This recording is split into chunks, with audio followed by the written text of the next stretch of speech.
प्रभु यीशु मसीह के मधुर और मीठे नाम में आज दिनांक 31 मार्च दिन रविवार को आप सब श्रोताओं का हम स्वागत करते हैं।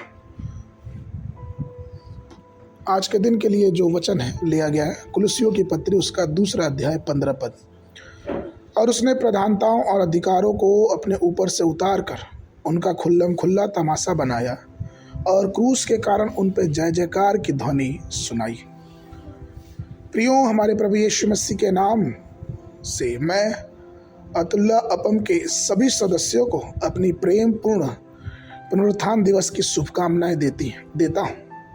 आप सबको पुनरुत्थान दिवस बहुत बहुत मुबारक हो।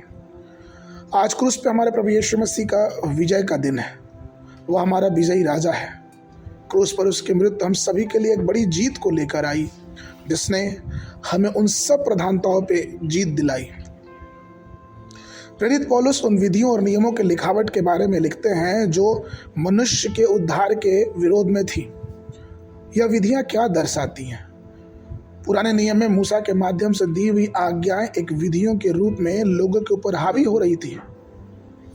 और ये हमारे जीवन में क्या दर्शाता है? कुलुस्सियों उसका 2 अध्याय 16, 17 और 21 पद इन सब बातों को बताता है कि किस प्रकार से विधियां मनुष्य के नैतिक और आत्मिक जीवन के उत्थान में एक रुकावट का कारण करती थी। हमारे प्रभु यीशु मसीह ने उन विधियों को मिटा डाला जो पीढ़ियों से चला आ रहा था। उसने अपना अनुग्रह हम पे दर्शाया और अपने प्रेम की वाचा हम सबके साथ बांधी। रोमियो की पत्री उसका 3 अध्याय 20 पद से लेके 22 पद तक वचन यह कहता है, क्योंकि व्यवस्था के कामों से कोई प्राणी उसके सामने धर्मी नहीं ठहरेगा, इसलिए कि व्यवस्था के द्वारा पाप की पहचान होती है। पर अब बिना व्यवस्था परमेश्वर की अधार्मिकता प्रकट हुई, जिसकी गवाही व्यवस्था और भविष्यवक्ता देते हैं, अर्थात परमेश्वर की वह धार्मिकता जो यीशु मसीह पर विश्वास करने से सब विश्वास करने वालों के लिए है, क्योंकि कुछ भेद नहीं। इसीलिए यीशु मसीह ने भी ये बात दर्शाई कि मार्ग, सत्य और जीवन वही है और बिना उसके कोई भी परमेश्वर के राज्य में नहीं पहुंच सकता। यीशु मसीह ने न केवल विधियों और व्यवस्था पे विजय प्रदान की, लेकिन उसने हमारे पाप पे भी हमें विजय किया है। इब्रानियों की पत्री उसका 9 अध्याय उसका 26 पद में वचन कहता है, नहीं तो जगत की उत्पत्ति से लेकर उसको बार बार दुख उठाना पड़ता, पर अब युग के अंत में एक बार प्रकट हुआ ताकि अपने ही बलिदान के द्वारा हमारे पापों को वो हमसे दूर करे। प्रभु हमारे टूटे हुए हृदय को, हमारे मनों को संभालता है और हमारे पापों की क्षमा करता है और वो हमें विजय प्रदान करता है।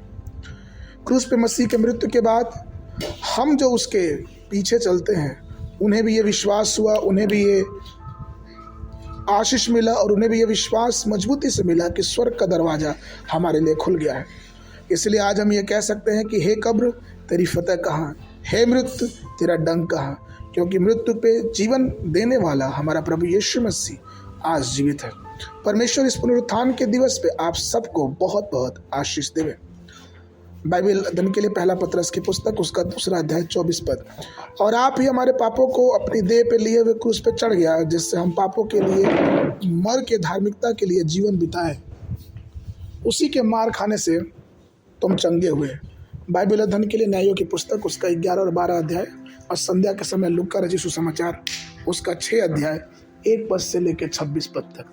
परमेश्वर आप सबको आशीष देवे।